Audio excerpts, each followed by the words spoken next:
नमस्कार, मैं हूं अंकुर और आप देख रहे हैं सत्यहिंदी.com। एक नजर डालते हैं अब तक की सुर्खियों पर। अफगानिस्तान में सरकार गठन की तैयारियों के बीच अब तालिबान ने दावा किया है कि पंजशीर भी अब उसके नियंत्रण में है। मीडिया रिपोर्टों में तालिबान के कम से कम 3 सूत्रों ने इसका दावा किया है। उनके दावों के अनुसार इसके साथ ही पूरा अफगानिस्तान अब तालिबान के नियंत्रण में हो गया है। हालांकि इन रिपोर्टों को स्वतंत्र रूप से पुष्ट नहीं किया जा सका है। रेजिस्टेंस फोर्सेस ने तालिबान के कब्जे के दावों को खारिज किया है। पंजशीर ही वह क्षेत्र है जहां से तालिबान को कड़ी चुनौती मिल रही है। वहीं खुद के पंजशीर छोड़कर भागने की खबर को पूर्व उपराष्ट्रपति अमरुल्लाह सालेह ने झूठा करार दिया और कहा कि वह पंजशीर में ही हैं और तालिबान को चुनौती दे रहे हैं। काबुल में शुक्रवार रात जश्न में की गई तालिबानी लड़ाकों की फायरिंग में बच्चे सहित कई लोगों के मारे जाने की खबर है। कई घायल भी हुए हैं। अफगानिस्तान की अस्वाका न्यूज एजेंसी ने ये खबर दी है। काबुल में शुक्रवार को तब जश्न की भारी गोलीबारी की आवाज़ें सुनी गईं जब तालिबान ने दावा किया कि उन्होंने पंजशीर घाटी पर नियंत्रण कर लिया है और अफगानिस्तान के नेशनल रेजिस्टेंस फ्रंट को हरा दिया है। देश भर के उच्च न्यायालयों में खाली पदों को भरने की दिशा में सुप्रीम कोर्ट कॉलेजियम ने बड़ा कदम उठाया है। इसने अदालतों में पदोन्नति के लिए 10 महिलाओं सहित 68 नामों की सिफारिश की है।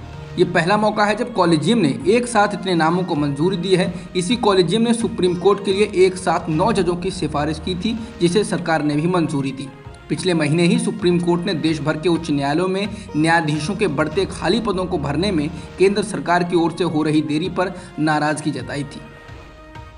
सुप्रीम कोर्ट कॉलेजियम ने न्यायपालिका में महिलाओं के प्रतिनिधित्व के लिए हाल ही में किए गए फैसले के बाद अब एक और शानदार फैसला किया है। हाईकोर्ट के जजों के पद पर नियुक्ति के लिए जिन 68 नामों की सिफारिश की गई है, उनमें एक अनुसूचित जनजाति से ताल्लुक रखने वाली महिला न्यायिक अधिकारी मार्ली वांगकुंग भी शामिल हैं। उनके नाम की सिफारिश गुवाहाटी हाईकोर्ट की जज के लिए की गई है। अगर सरकार उनके नाम पर सहमति जता देती है तो ये पहली बार होगा कि हाईकोर्ट की कोई जज मिजोरम राज्य से होंगी। यही नहीं, कॉलेजियम द्वारा सिफारिश किए गए 68 नामों में 10 महिलाएं भी शामिल हैं। उत्तर प्रदेश पुलिस के आतंकवादी निरोधक दस्ते यानी ATS द्वारा गिरफ्तार किए गए कथित रूप से अवैध धर्मांतरण में शामिल 8 लोगों पर भारत के खिलाफ युद्ध छेड़ने का मामला दर्ज किया गया है। ATS के आवेदन को स्वीकार करते हुए लखनऊ की एक अदालत ने 8 गिरफ्तार आरोपियों के खिलाफ IPC की धारा 121A और 123 लगा दी। IPC की धारा 121 भारत सरकार के खिलाफ युद्ध छेड़ने या युद्ध छेड़ने का प्रयास करने या युद्ध छेड़ने के लिए उकसाने से संबंधित है। बता दें, इस साल 21 जून को ATS ने 2 मौलवियों को दिल्ली से गिरफ्तार किया था और बड़े धर्म परिवर्तन करवाने वाले रैकेट का भंडाफोड़ करने का दावा किया था। इसके बाद 8 और लोगों को गिरफ्तार किया गया था। इन पर आरोप था कि इन्होंने बड़े पैमाने पर विकलांग बच्चों, महिलाओं, बेरोजगारों और गरीबों को धर्म परिवर्तन करवाया। खाद्य तेलों के बढ़ते दामों में दिसंबर से पहले राहत मिलने की उम्मीद नहीं है।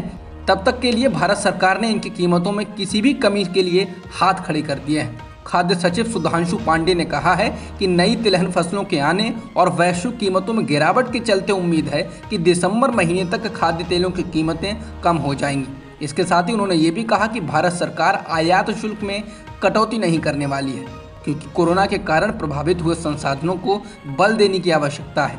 बता दें, पिछले 1 साल में खाद्य तेलों के औसतन दामों में 48% तक की वृद्धि हुई है।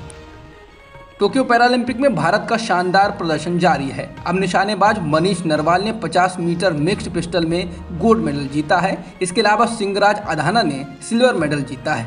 वहीं टोक्यो ओलंपिक में भारतीय पदकों की संख्या 15 हो गई है। भारत ने अब तक 3 गोल्ड, 7 सिल्वर और 5 ब्रॉन्ज मेडल जीते हैं। इस मौके पर प्रधानमंत्री मोदी ने उन्हें बधाई देते हुए ट्वीट भी किया है। भारत में एक दिन में 42,618 कोरोना संक्रमण के नए मामले दर्ज किए गए हैं और 330 लोगों की कोरोना की वजह से मौत हुई है। फिलहाल देश में सक्रिय मामले 4,05,000 से अधिक हैं। वहीं केरल में एक दिन में 29,322 कोरोना संक्रमण के नए मामले दर्ज किए गए हैं और 131 लोगों की इस दौरान मौत हुई है। अब तक की खबरों में इतना ही। बाकी खबरों के लिए बने रहिए सत्यहिंदी.com के साथ। सत्य हिंदी का ऐप डाउनलोड करें गूगल प्ले स्टोर पर।